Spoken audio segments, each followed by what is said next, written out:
cards this morning? She said a couple of words. That's enough. That'll work. When you can't have a special event like this and a special place like this without a ton of people to thank. And so I'm going to do my best right now, and you'll just have to bear with me because I feel like we have to do that before we cut the ribbon and move forward. To start with, and certainly it goes without saying, we need to thank all of our citizens in Swansboro who, through surveys and through talking to our commissioners and our employees, have said this is what they'd like to see in Swansboro. And we think that we've done as good a job as we could do to be prudent with our money, but to also give us a product that is second to none. And I think throughout the day you're going to see that, and a lot of you have already used the facilities out in the park. And if you will, take a minute today just to look over our park and see how wonderful it is. And we're very proud, all of us, all of our board employees, to offer this to our citizens and people in the surrounding community. I don't know if these folks are here, but I want to thank the folks that were instrumental in the RF grant that we got. David Pearson is a local person here that serves as president of the Friends of the North Carolina State. And he lobbied for us with Louis Ledford, who's the head of Parks and Recreation for the state. Steve Moeller may be here. If you are, Steve, raise your hand. I don't see you. We asked him to come, but he was the liaison between the town and the Parks and Rec folks and administering that grant that we got. The grant was $500,000, $500,000. And we want to thank George Cleveland, Representative Cleveland, and Senator Harry Brown too, because all of them contributed.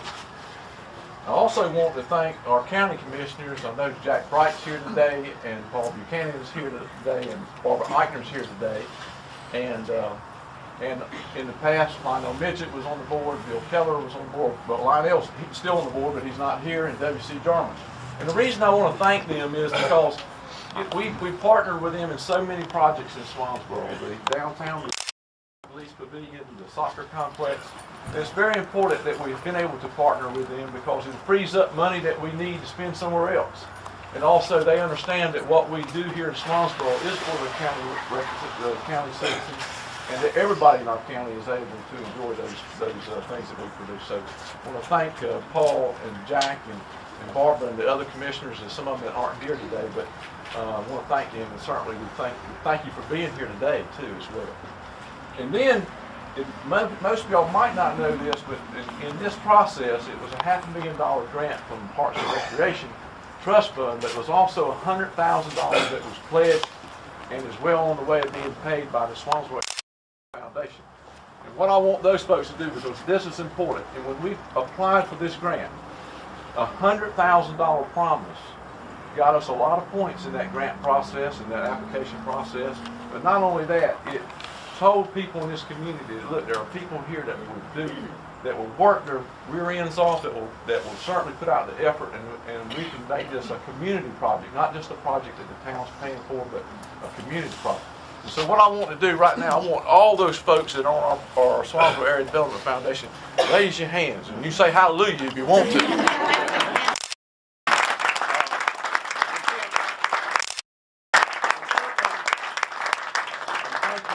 Cannot thank them enough, and Tina Siegel serves as the president of that foundation, and it was years ago when the Soccer Association came to us and said we need your help in developing that complex out on Hamish Beach Road, and involved in, and other people who involved in, the folks that you see here, and really have continuously worked to raise money.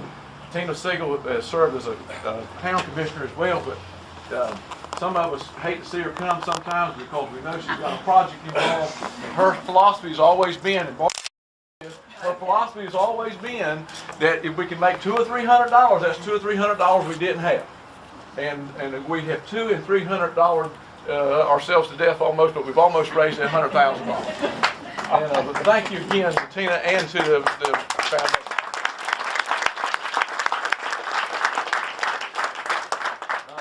I want to thank, I'm going to get in just a minute, but I also want to thank our Parks and Recreation Board, who for years have toiled with no funding and just a dream, just a vision. And those folks some of those folks are here, And today, if they cry, then and if I cry, then you just have to bear with us, because we know we got to this point through sweat and tears and dreaming. And what does that they say about a dream is something you just have to work for, and it will happen, and it has in this case. So I want all those folks that on our Parks and Rec board, past and present, to raise your hand too. And hallelujah.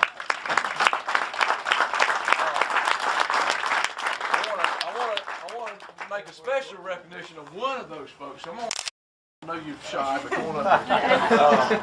Bob Fox served as the chairman of that board for a long time, and he's here today. And Bob and I probably cry together for the days I want Bob, because this is a dream truly come true for Bob. And by the way, Bob is solely responsible for the weather today. Thank you, Bob.